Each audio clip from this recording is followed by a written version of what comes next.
అది క్లారిటీగా వస్తుంది. అదేలే. అంటే ఖచ్చితంగా అది ఎవరో క్యామే పెట్టారు, హిడెన్ క్యామే హై క్వాలిటీకి ఎవరైతే వాడారు ఏదైనా అంటే అది ఖచ్చితంగా ఎవరో టార్గెట్ చేశారు ఇంట్లో వాళ్ళే.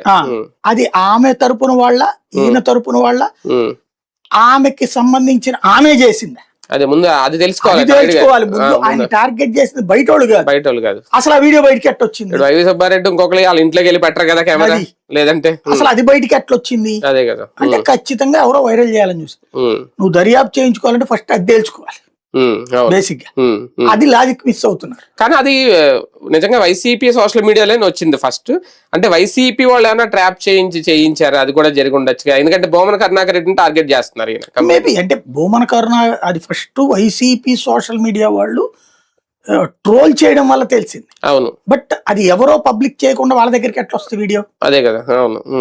వాళ్ళు ప్లాన్ చేశారు అనుకుందాం. ఈయన వాళ్ళ ఇంటికి 30 ఏళ్ల పరిచయం ఉన్న వాళ్ళ ఇంటికి వీళ్ళు పంపించరు కదా. అవును. వీళ్ళేం పంపించరు కదా. అవును. అక్కడ ఎట్లా అవుతుంది?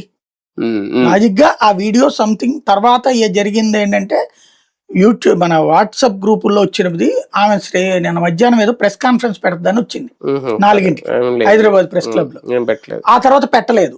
అంటే సంథింగ్ ఆ వైపు నుంచి వచ్చి ఎప్పుడైతే ఇదంతా హడావిడి అయిందో భయపడి వెనక్కి తగ్గడం అయి ఉండాలి.